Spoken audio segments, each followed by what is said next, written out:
திருவாரூர் போயிட்டு விவசாயி பிரச்சனை பேசாம ஒருத்தர் வந்திருக்கிறாருன்னா அது இவர்தான். இல்ல பச்சை துண்டு போட்டிருக்காரு, பச்சை விவசாயிகள் ஆதரவா துண்டு நிறைய நிக்கிறாருல்ல. கிடைக்கும். 150 ரூபா கொடுத்தா கிடைக்கும். கும்பகோணத்துல இருந்து நீங்க அப்படியே வாங்கிட்டு போனீங்கன்னா நல்ல மெட்டீரியல் கிடைக்கும்.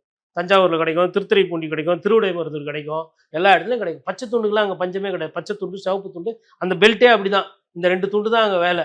ஒன்று விவசாய கூலி, ஒன்று விவசாயம் பண்றவங்க. விவசாய கூலிகளுக்கு சிவப்பு துண்டு, விவசாயம் நேரடியாக பண்ணா பச்சை துண்டு, அவ்வளவுதான். மற்றவங்களுக்குலாம் அங்க கிடையாது. நான் என்ன சொல்றேன்னா, படிக்கணும் ஃபர்ஸ்ட். பேப்பரே படிக்க மாட்டேன்றாருன்னு நினைக்கிறேன் அவர். உங்களுக்கு வந்து முன்னாடி வந்து உங்களுக்கு யாருன்னா அசிஸ்டன்ட் டைரக்டர் இருப்பாங்க, படிச்சுக்கிச்சு ஸ்கிரிப்ட் சொல்லுவாங்க, டப்பிங்கில் சரி செஞ்சுக்கலாம். அதுக்கப்புறமா அந்த சீன் நல்லா இல்லைனா அந்த சீனையே கட் பண்ணி எடிட்டரை வச்சு தூக்கிக்கலாம். இல்லை அதுக்கு பதிலாக வேறு கிராஃபிக் சீன் பண்ணலாம். அது படம் ஒன்றும் இல்லை. மண் அரிப்புக்கு மீன் அரிப்புன்னு வார்த்தையை விட்டாரா, அதை வச்சு இப்போ ட்ரால் பண்ணுங்கிறாங்களா? மீன் எப்படி அரிக்கும்? மீன் போய் மண்ணு கடிக்குமா, இல்லை பாறையை குடையுமான்லாம் கேட்டுட்டு ஓட்டு. மீன்வள கல்லூரி இல்லைன்றாரு. ஆனால் எங்கே இல்லை? ஏற்கனவே ஜெயலலிதா தமிழ்நாடு ஃபிஷரிஸ் யூனிவர்சிட்டி அதற்கு பேர். Doctor Jayalalithaa university. அது எப்படி தெரியுமா வந்தது? தமிழகத்தில் இங்கே வெட்டினரி காலேஜ் இருக்குது, தானுவாஸ் என்று பேர்.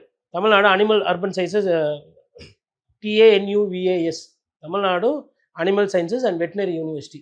அதை சரிபாதியாக பிரித்து அதிலிருந்து நாகப்பட்டினத்தில் மயிலாடுதுறையில் கொஞ்சம் பேர் படிச்சுக்கிட்டு இருந்தாங்க இந்த மீன் சம்மந்தமாக. அதற்கு ஒரு பல்கலைக்கழகம் வேணும்னு சொல்லிட்டு பேரை வச்சு பண்ணியிருக்காங்க.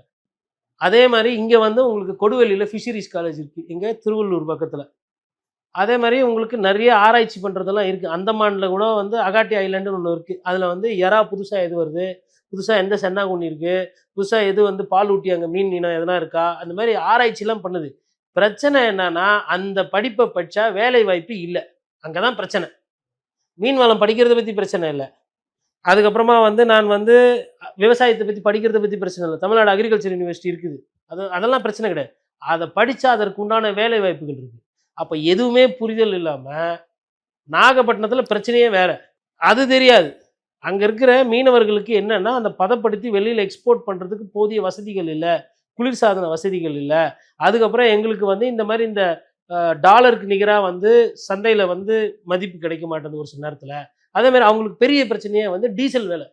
டீசல் வந்து விலை ஜாஸ்தியாக இருக்குது, மானியம் பத்தலை. அதேமாதிரி சுருக்கு வலையை பயன்படுத்துகிறதா, இல்லை அந்த ட்ராலர் என்று சொல்லுவாங்க. அது வந்து என்னென்னா அப்படியே மொத்தமாக பெருக்கிட்டு போயிடும். நீங்கள் கடலில் அந்த போட்டை பயன்படுத்துகிறீங்கன்னா 2 கிலோமீட்டர் மீனுக்குள் 3 கிலோமீட்டர் மீன் குஞ்சு, அந்த முட்டை கிட்ட நத்தை எதையுமே விடாது, மொத்தமாக பெருக்கிட்டு போயிடும். இவ்வளோ விஷயம் இருக்குது. போன இடம் நாகப்பட்டினம், கடல் சார்ந்த மக்கள் வாழக்கூடிய இடம். கடலோர பிரச்சனைகள் அதிகமாக இருக்குது. இதை எதுவுமே பண்ணாமல் வெறும் இறால் பண்ணையை பற்றி ஒரு 30 செகண்ட் பேசிட்டு, அப்புறம் அங்கே ஒரு பல்கலைக்கழகமோ இல்லை ஒரு கோர்ஸோ வேணும்னு அது ஒரு 30 செகண்ட் பேசிட்டு, மீனவ நண்பா அப்படின்னா இப்போ எனக்கு ஒண்டி நான் வலிப்பா இதெல்லாம் படிக்கணும்.